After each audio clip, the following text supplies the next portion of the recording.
저수지, 네. 저수지 게임이라는 영화가 있었습니다. 사실은 제가 제작했기 때문에 저희 방송에서 거론을 제대로 못했는데 이제 영화가 거의 내려왔기 때문에 이제 거론합니다. 저수지 게임이라는 영화에서 제기한 의혹이 있습니다. 그런데 그 의혹의 구체적인 내용들을 파헤친 분이 오늘 뉴스공장에 나오셨습니다. 더불어민주당 김현권 의원, 안녕하십니까? 안녕하세요. 네. 야, 이 사안에 대해서 관심을 가진 의원님을 저희들이 못 만났었거든요.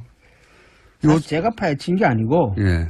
먼저 많은 분들이 파헤치셨고, 주진우 기자 예. 비롯해서 우리 공장장님도 많이 파헤치신 거고, 저는 뒤늦게 관심을 가지고 보기 영화가 나온 걸 보고, 예.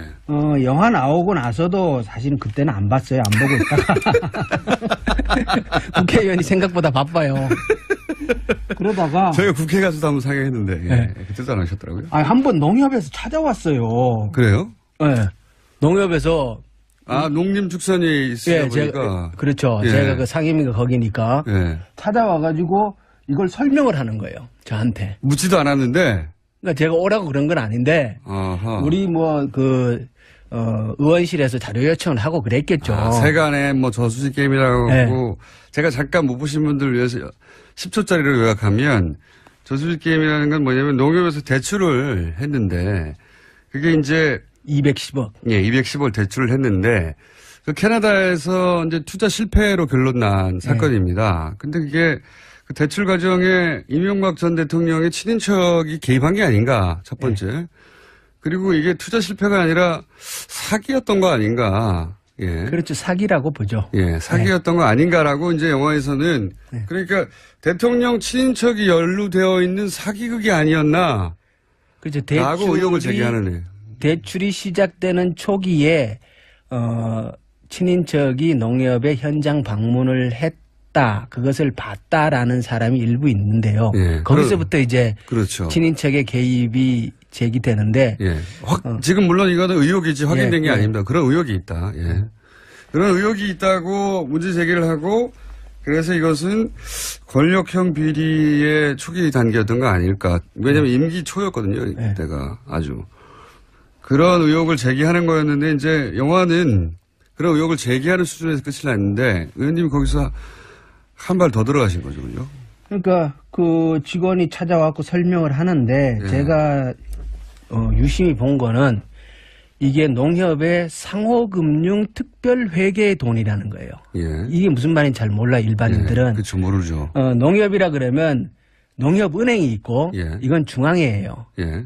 이건 이제 정부 출자금 등이 이제 기초가 되는 돈이고 회원 농협, 그러니까 시골에 가면 있는 조합원들이 가입해서 운영하는 회원 농협의 돈을 모아놓은 게 상호금융 돈이에요. 그러니까 중앙의 돈하고 상호금융 돈하고는 뿌리가 달라요. 그렇군요. 예, 상호금융은 이건 완전히 농민들 돈인데. 그러네요. 상호금융 돈은 굉장히 보수적으로 운영을 해요. 그렇죠. 그래서 그래야 되겠죠, 당연히. 예, 이 돈을 가지고 해외에 투자를 한다? 있을 수 없는 일이에요. 그런 사례도 없고. 그래. 여기서부터 이상하군요. 예. 그래서 저는 왜 상호금융 특별회계의 돈을 가지고 해외 투자를 했지? 그런 전례가 없다고요? 전례가 없어요. 이게 농민들의 사실은 그야말로 땀이 묻은 돈 아닙니까? 이게. 그 돈은 굉장히 날리면 안 되니까 보수적으로 그렇죠. 운용해 와서 해외 투자를 안 하는데 요 돈으로 투자를 했더라. 요 돈으로 투자를 했고, 아하. 2008년도에 상호금융 특별회계가 1777억이라는 어마어마한 적자를 봐요. MB가 취임하던 해잖아요. 네, 그때 이런 투자가 많이 일어났거든요. 그때의 그 당시에 그런 붐이 좀 있었죠. 있었는데 상호금융 특별회계 전체적인 회계를 보면 지난 40년 동안 단 한 번도 적자를 낸 적이 없어요. 그 해만 적자였어요. 그 해만 적자를 냈어요. IMF 때도 상호금융 특별회계는 흑자를 봤어요. 그래서 이상하다. 그런 배경을 듣고 보니 더 이상하네요. 저는 그거 몰랐거든요. 왜 이 돈을 가지고 했을까? 그거는 농민들 돈이기도 하면서 중앙회에서 관리를 하는데 이게 중앙회 입장에서 보면 어쩌면 이게 주인 없는 돈으로 비춰졌을 수 있는 거예요. 네.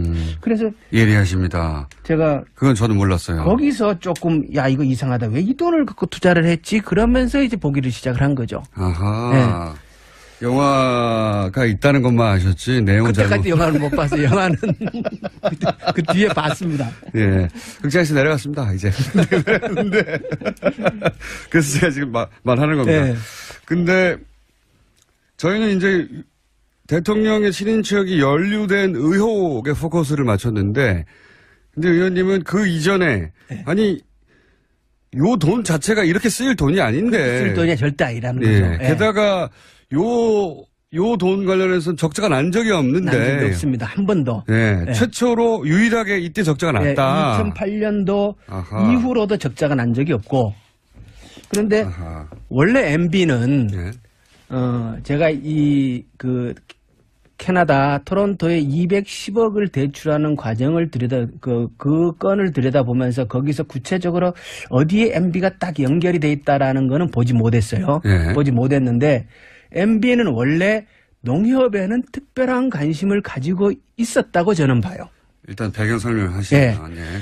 그렇게 생각하신 이유가 뭡니까? 왜냐 그러면 MB가 당선되고 나서 네. MB가 취임하기 이전에 MB의 최측근이라고 얘기하는 그 동지상고 동기인 최원병 예. 회장이 먼저 농협 회장으로 당선이 돼요. 이명박 전 대통령의 관련된 사건들을 이렇게 훑다 보면요. 네. 이명박 전 대통령은 미리 계획들이 다 서 있어요. 그래서 당선인 시절에 이미 쿠르드와 자원 외교를 맺는다든가 당선인 시절에 이미 이루어진 일들이 많습니다. 근데 그거는 가능했을 수 있어요. 왜냐 그러면 그때 분위기 MB 당선은 거의 기정사실화 되어 있었으니까. 그러니까요. 예. 예. 그래서 최원병 회장이 농협 회장으로 먼저 취임을 하고 예. 최원병이 들어가면서 뭔 일을 했냐 그러면 동지상고 동기죠. 동지죠. 예. 거의 최측근이에요. 예, 아주 그건 가까워. 완전히 뭐 세상에 다 알려져 있는 일이고 그런데 MB식의 농협 개혁안을 해요. 예. 그래서 그게 이제 경제지주 금융지주라고 해서 예. 신경 분리를 해내는 일인데 예. 이거는 농협은 뭡니까? 핵심은 내용이 뭐냐면 농협은 협동조합이잖아요. 네. 협동조합은 이윤의 극대화를 목적으로 하는 것이 아니라 상호부조가 기본의 목적이에요. 그렇죠. 조합원들을 위해서 하는 거죠. 조합원들을 위해서 하는 거니까. 그런데 그때 농협을 기업 형태로 바꾼 거예요. 아, 한마디로 말하면. 네, 농협을 기업화시킨 거예요.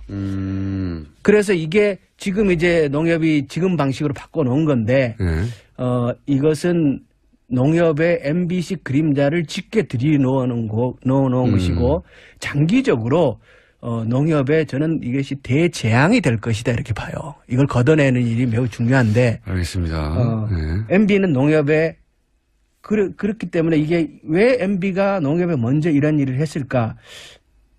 돈 냄새를 먼저 맡고 이 돈, 농협 돈이라는 게 어쨌든 주인 없는 처럼 보이는 면이 있다. 그런 측면이 있으니까. 예, 운영할 때. 예. 예. 그 대개혁을 하고 그 이후에 꾸준한 작업을 또 아시다시피 MB 기간 동안 뭡니까 이게, 서버 전산이 정지되는 일이 그렇죠. 대형 사고가 터지잖아요. 그렇죠, 그렇죠. 굉장히 이상한 네. 사건이죠. 도저히 있을 수 없는 전산이 예. 마비되는. 북한이 했다고 하고 북한이 끝나버려요. 했다는. 예. 근데 거기까지 가진 마시고 아직은 일단 다시 돌아와서 210억. 이게 캐나다에서 이게 개발 사업이었거든요. 예. 캐나다에 이제 토론토에 있는 어떤 그 땅을 개발하려는 사업이에요. 근데 예. 거기다가 농협이 210억을 대출해 줍니다. 예. 돈 다 날렸어요, 결국. 다 날렸는데 그 과정을 들어가다 보면 대출의 과정도 이해가 안 가고 첫 번째. 두 번째. 농협이 이렇게 돈을 날리면 돈을 회수하려는 노력을 당연히 금융기관이 해야 되는데 회수하는 노력을 또 안 합니다. 그리고 이것이 끝이냐.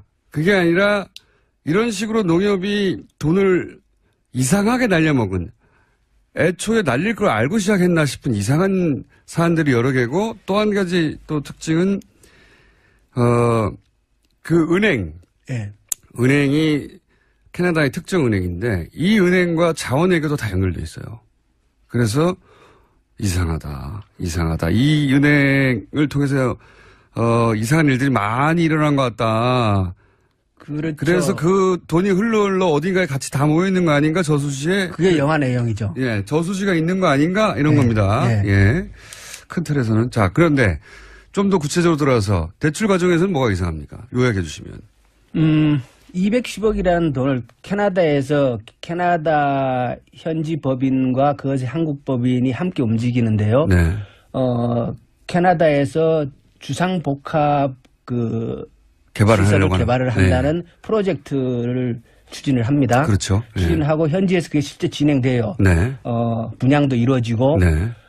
그런데 그 캐나다의 현지 법인 대표가 예. 한국으로 와서 예. 이제 210억을 대출을 받는데. 예. 바지 사장입니다. 예. 사업을 해본 적도 없는. 예. 그렇죠. 그러니까 한국 법인 대표도 그렇고 캐나다 법인 대표도 그렇고 그렇게 사업 경력이 많지는 않아요. 네네. 그런데 210억을 대출을 받는데 그 210억이 그러니까 정확하게 캐나다로 넘어가는 돈은 175억이에요. 예. 35억은 한국에 이제 이자와 수수료를 위해 남겨놓고 175억이 넘어가고 그 175억에서 또 운영비로 15억을 띄워놓고 160억 원어치의 신용보증 채권을 삽니다. 네네. 그럼 이거를 이제 설정을 해놓고 그걸 갖고 이제 담보죠, 한마디로. 예, 담보를 네. 농협이 이제 신용 요걸 해놓고 예. 그리고 이제 진행을 해야 되는데 그걸 안 하는 거예요. 그러니까 한마디로 말하면 네. 이게 사실은 지금 의원님이 설명에 애를 먹으시는 게 전문 용어로 사용하지 않고 쉽게 설명하시려다 보니까 어려운 건데 왜냐하면 복잡하거든요, 굉장히. 엄청 복잡해요. 예, 수익증권이 어떻게 돼가지고 뭐 등등. 그런데 한마디로 말하면 담보를 안 잡았다는 거예요. 그러니까 일종의 이런 거예요. 네. 그 수익증권이 이게 이제 160억짜리 수익증권인데 이게 핵심이에요. 네.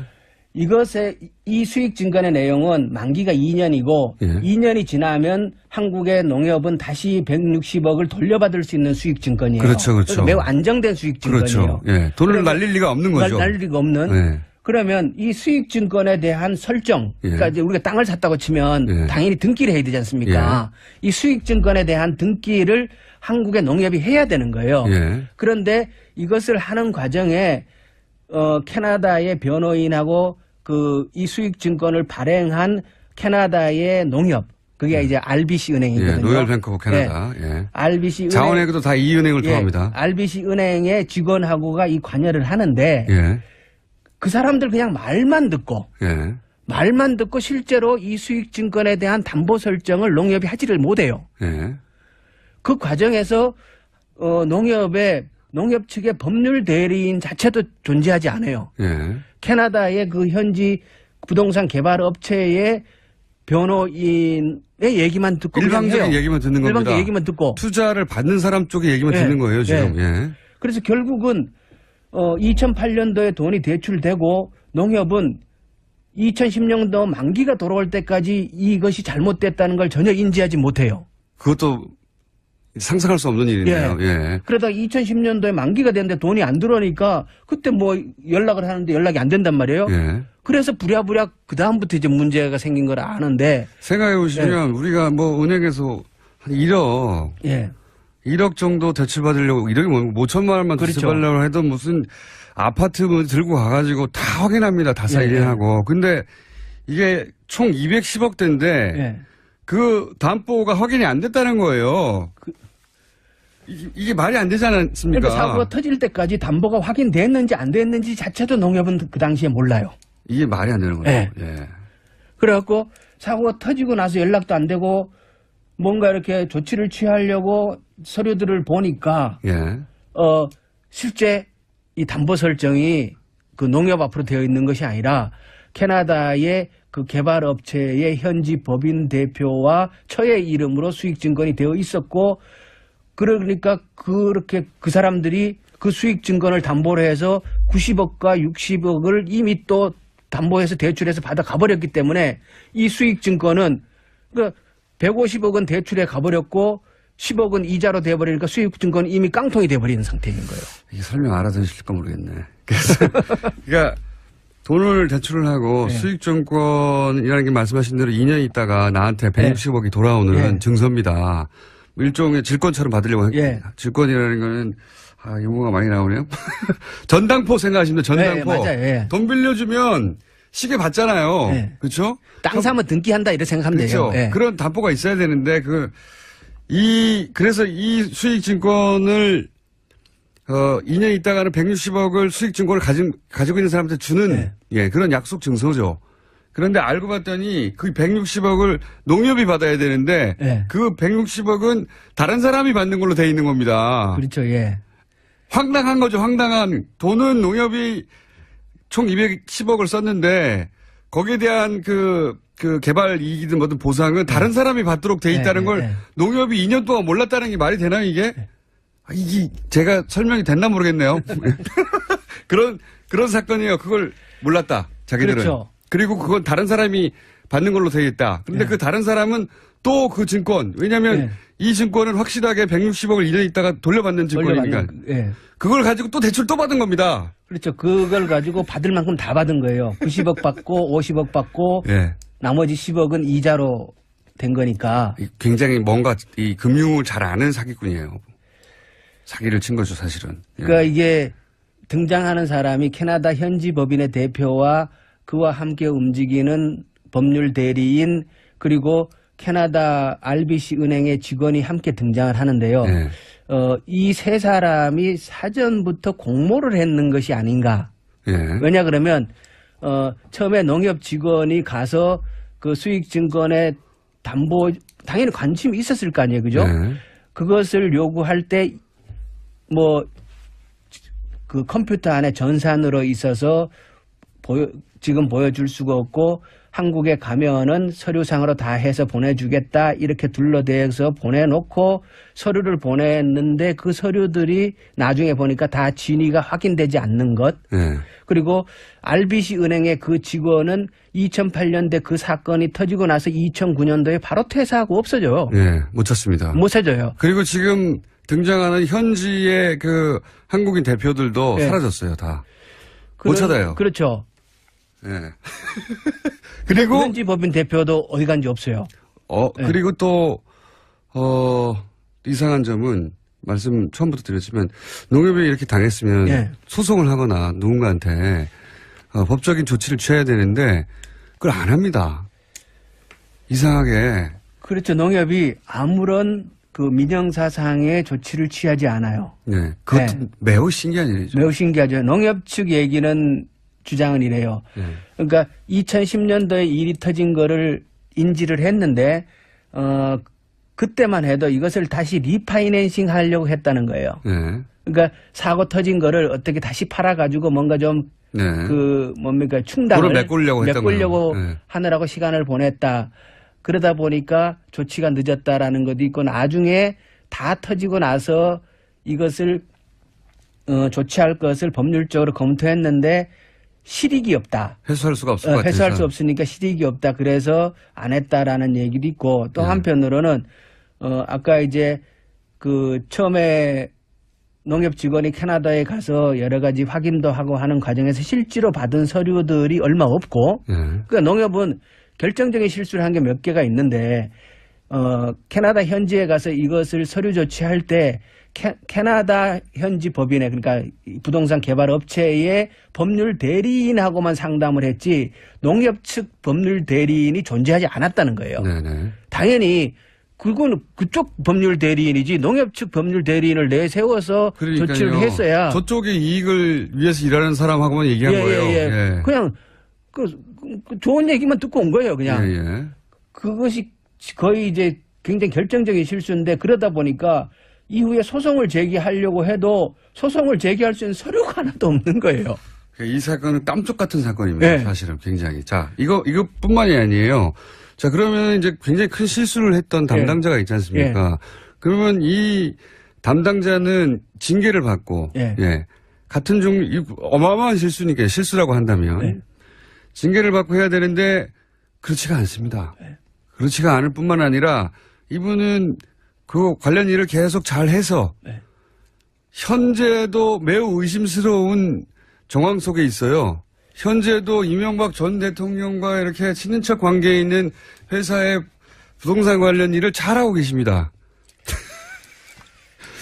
그렇죠. 예. 그렇죠. 네. 여전히 활동을 하고 있고, 예. 또 좀 이제 의심이가 나중에 이제, 이 사람이 그 수익증권에 대한 담보, 질권 설정을 하지 않은 이유로 징계를 받아요. 예. 징계를 받고, 그리고 이제 농협도 손해를 추징을 하는데, 처음에 농협에서, 그 제기한 금액은 1억 9천 얼마인가 돼요. 1억 9천이요. 예. 예. 그것도 이제 매우 작은 돈이긴 하지만 실제로 이 사람이 나중에 내는 돈은 4천만 원이에요. 예. 그걸로 끝나요. 예. 근데 농협 얘기는 이 당사자가 소송을 제기해서 4천만 원으로 판결을 받았는 거기 때문에 어쩔 수 없었다라고 얘기를 하지만 제가 이제 국감에서도 그 얘기를 했는데 소송에 임할 때 과연 농협은 그 돈을 제대로 받기 위한 최대한의 노력을 했는가 아니면 네, 네. 형식적으로 임해서 4천만 원으로 마무리 짓고 만 건지 네.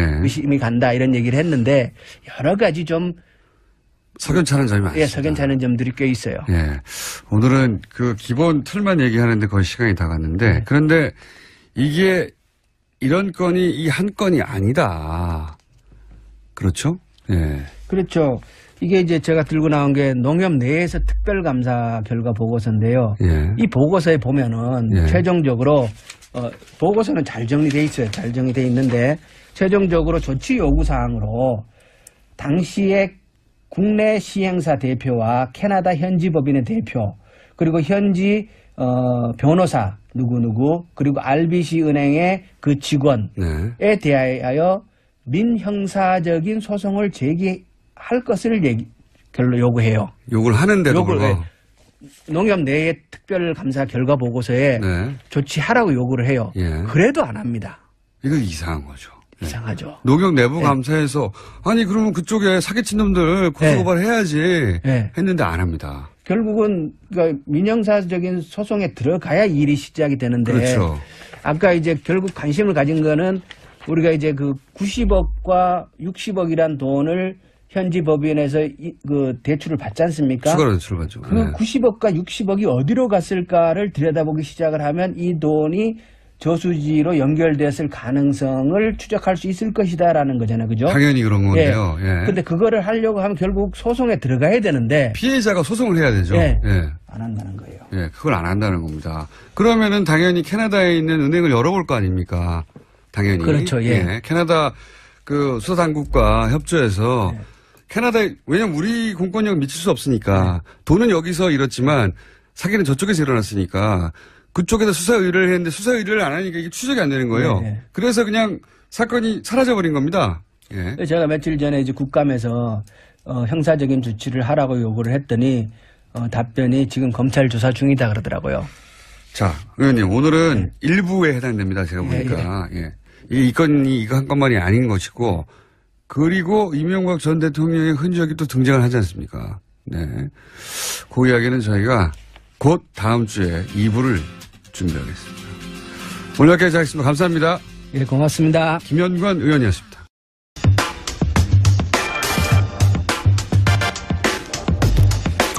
저수지. 네. 저수지 게임이라는 영화가 있었습니다. 사실은 제가 제작했기 때문에 저희 방송에서 거론을 제대로 못했는데 이제 영화가 거의 내려갔기 때문에 이제 거론합니다. 저수지 게임이라는 영화에서 제기한 의혹이 있습니다. 그런데 그 의혹의 구체적인 내용들을 파헤친 분이 오늘 뉴스공장에 나오셨습니다. 더불어민주당 김현권 의원, 안녕하십니까? 안녕하세요. 네. 야, 이 사안에 대해서 관심을 가진 의원님을 저희들이 못 만났었거든요. 사실 제가 파헤친 게 아니고, 예. 먼저 많은 분들이 파헤치셨고, 주진우 기자 예. 비롯해서 우리 공장장님도 많이 파헤치신 거고, 저는 뒤늦게 관심을 가지고 보기 영화가 나온 걸 보고, 예. 영화 나오고 나서도 사실은 그때는 안 봤어요. 안 보고 있다가. 국회의원이 생각보다 바빠요. 그러다가. 저희가 국회 가서도 한번 상의했는데, 예. 네. 그때도 안 하셨더라고요. 한번 농협에서 찾아왔어요. 그래요? 네. 농협에서. 농림축산이 있으다 보니까. 그렇죠. 예. 제가 그 상임위가 거기니까. 예. 찾아와가지고 이걸 설명을 하는. 한 발 더 들어가신 거죠, 그죠? 그러니까 그 직원이 찾아와서 설명을 하는데 예. 제가 유심히 본 거는 이게 농협의 상호금융 특별회계의 돈이라는 거예요. 예. 이게 무슨 말인지 잘 몰라 일반인들은. 그렇죠. 모르죠. 농협이라 그러면 농협은행이 있고 예. 이건 중앙회예요. 예. 이건 이제 정부 출자금 등이 이제 기초가 되는 돈이고 회원 농협, 그러니까 시골에 가면 있는 조합원들이 가입해서 운영하는 회원 농협의 돈을 모아놓은 게 상호금융 돈이에요. 그러니까 중앙의 돈하고 예. 상호금융 돈하고는 뿌리가 달라요. 그렇군요. 예, 상호금융은 이건 완전히 농민들 돈인데 그러네요. 상호금융 돈은 굉장히 보수적으로 운영을 해요. 그렇죠. 그래서 그래야 되겠죠, 당연히. 예, 이 돈을 가지고 해외에 투자를 한다? 있을 수 없는 일이에요. 그런 사례도 없고. 그래. 여기서부터 이상하군요. 예. 그래서 저는 왜 상호금융 특별회계의 돈을 가지고 해외 투자를 했지? 그런 전례가 없다고요? 전례가 없어요. 이게 농민들의 사실은 그야말로 땀이 묻은 돈 아닙니까? 예, 이게. 예. 그 돈은 굉장히 날리면 안 되니까 보수적으로 그렇죠. 운용해 와서 회사 투자를 안 하는데 예. 요 돈으로 투자를 했더라. 요 돈으로 투자를 했고, 아하. 2008년도에 상호금융 특별회계가 1777억이라는 어마어마한 적자를 봐요. MB가 취임하던 해잖아요. 네, 그때 이런 투자가 많이 일어났거든요. 그때에 그 당시에 그런 붐이 좀 있었죠. 예. 있었는데 상호금융 특별회계 전체적인 회계를 보면 지난 40년 동안 단 한 번도 적자를 낸 적이 없어요. 그 해만 적자였어요. 그 해만 적자를 냈어요. IMF 때도 상호금융 특별회계는 흑자를 봤어요. 그래서 이상하다. 그런 배경을 듣고 보니 더 이상하네요. 저는 그거 왜 이 몰랐거든요. 돈을 가지고 했을까? 그거는 농민들 돈이기도 하면서 중앙회에서 관리를 하는데 예. 이게 중앙회 입장에서 보면 어쩌면 이게 주인 없는 돈으로 비춰졌을 수 있는 거예요. 네. 그래서 예리하십니다. 제가 그건 저는 몰랐어요. 거기서 조금 이거 이상하다. 왜 이 돈을 갖고 투자를 했지? 그러면서 이제 보기를 시작을 한 거죠. 아하. 영화가 있다는 것만 아셨지 내용은 그때까지 영화를 못 봤어요. 영화는 그 뒤에 봤습니다. 예. 극장에서 내려갔습니다, 이제. 근데, 그래서 제가 지금 말하는 겁니다. 네. 근데, 저희는 이제 대통령의 친인척이 연루된 의혹에 포커스를 맞췄는데, 근데 의원님은 그 이전에, 아니, 요 돈 자체가 이렇게 쓰일 돈이 아닌데. 쓸 돈이 절대 아니라는 예. 거죠. 예. 게다가, 요 돈 관련해서 적자가 난 적이 없는데. 난 적이 없습니다. 한 번도. 네, 예. 최초로 유일하게 거예요. 저한테. 묻지도 않았는데. 그러니까 제가 오라고 그런 건 아닌데 아하. 우리 의원실에서 자료 요청을 하고 그랬겠죠. 세간에 저수지 게임이라고 네. 하고 제가 잠깐 못 보신 분들을 위해서 10초짜리로 요약하면 저수지 게임이라는 건 뭐냐면 농협에서 대출을 했는데 그게 이제 210억. 예, 210억 대출을 했는데 그 캐나다에서 이제 투자 실패로 결론 난 사건입니다. 근데 그게 그 대출 과정에 이명박 전 대통령의 친인척이 개입한 게 아닌가, 첫 번째. 그리고 이게 투자 실패가 아니라 사기였던 거 아닌가. 예. 그렇죠. 사기라고 보죠. 예, 사기였던 거 아닌가라고 이제 영화에서는 그러니까 대통령 친인척이 연루되어 있는 사기극이 아니었나. 그렇죠. 라고 의혹을 제기하는. 대출이 시작되는 초기에 친인척이 농협에 현장 방문을 했다. 그것을 봤다라는 사람이 일부 있는데요. 예, 거기서부터 이제 그렇죠. 친인척의 개입이 제기되는데 예. 지금 물론 이거는 의혹이지 확인된 게 아닙니다. 그런 의혹이 있다. 예. 그런 의혹이 있다고 문제 제기를 하고 그래서 이것은 권력형 비리의 초기 단계였던 거 아닐까. 왜냐하면 임기 초였거든요. 이때가 아주.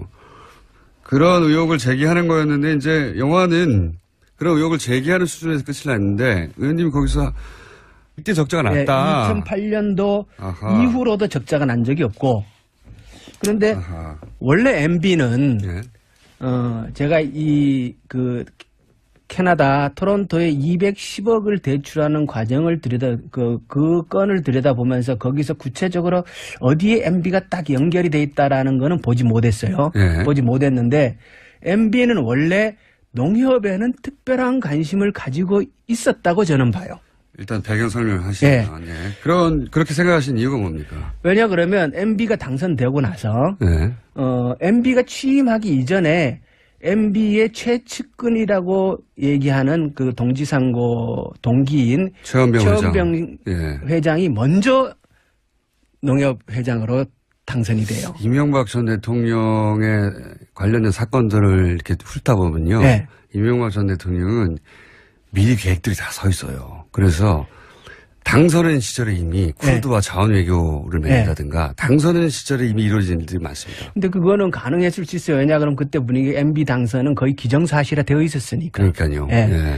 그래서 최원병 회장이 농협 회장으로 먼저 취임을 하고 최원병이 들어가면서 뭔 일을 했냐 그러면 동지상고 동기죠. 동지죠. 거의 최측근이에요. 아주 그건 완전히 뭐 세상에 다 알려져 있는 일이고 그런